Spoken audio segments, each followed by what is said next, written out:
شام سے بڑی خبر نکل کر سامنے آئی ہے۔ رشیا کے فضائی حملوں کی وجہ سے شام کے شہر ادلب برباد ہو گئے ہیں۔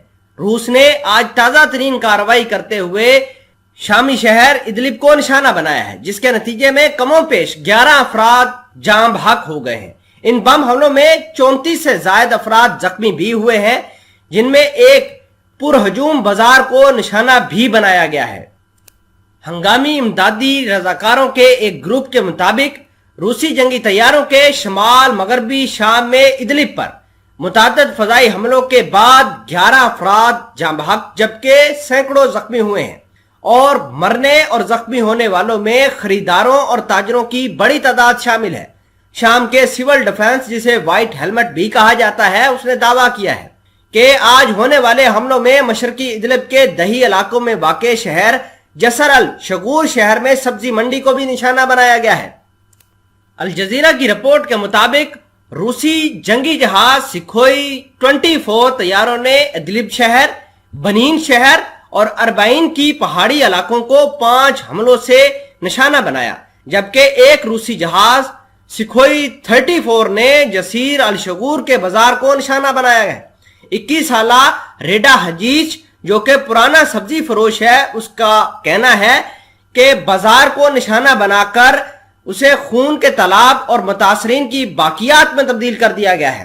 احمد جزاسی، جو کہ شام کے شہری دفاع کے بورڈ آف ڈائریکٹر جنرل ہے، ان کا کہنا ہے کہ روسی اور شامی حملوں کے بعد علاقے میں افراتفری دیکھنے کو مل رہی ہے، اور شام کے صدر بشار الاسد اور روس انہی علاقوں میں دورہ حملہ کرنے کے لیے جانے جاتے ہیں، جہاں عام لوگ، عام متاثرین اور زخمیوں کو بچانے کی کوشش میں سول ڈیفنسز کے لوگ شامل ہیں۔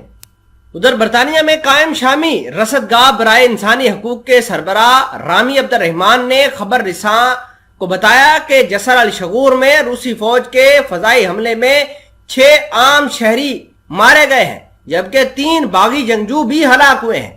حزب اختلاف کے زیر قبضہ صوبہ ادلب میں واقع شہر جسر الشغور میں شہری دفاع کے ذمہ دار احمد جزیدی نے بھی اس حملے میں 9 ہلاکتوں کی اطلاعات دی ہیں۔ رصدگاہ کے مطابق شہر کی پھل اور سبزی منڈی روسی حملوں کا نشانہ بنی۔ یزیدی نے روسی حملوں کو علاقے کی مقبول بازار پر براہ راست حملہ قرار دیا ہے، جو کسانوں کے لیے آمدن کا بنیادی ذریعہ ہے۔ رامی عبد الرحمان نے مزید بتایا کہ ادلب شہر کے مضافات میں ہونے والے ایک اور فضائی حملے میں ایک شہری اور حزب اختلاف کا ایک جنگجو مارا گیا ہے، اور ان دونوں فضائی حملوں میں کم و بیش 30 سے زائد شہری زخمی ہوئے ہیں، اور ہلاکتوں کی تعداد میں اضافے کا خدشہ بھی بتایا جا رہا ہے۔ ان کے بقول روسی فوج نے گزشتہ شب کے دوران حزب اختلاف کے ڈرون حملوں کے جواب میں یہ تازہ فضائی حملے کیے ہیں۔ ان ڈرون حملوں میں 2 بچے سمیت 4 شہری ہلاک ہو گئے تھے۔ واضح رہے کہ بشار الاسد کی حکومت نے روس اور ایران کی مدد سے شام کے تنازع کے ابتدائی مراحل میں کھوئے ہوئے زیادہ تر علاقے باغی جنگجو اور حزب اختلاف سے واگزار کرا لیے ہیں۔ حزب اختلاف کا اس وقت صوبہ ادلب، اس کے پڑوس میں واقع صوبہ حلب، حما اور لتاکیہ کے بعض حصوں پر کنٹرول باقی رہ گیا ہے۔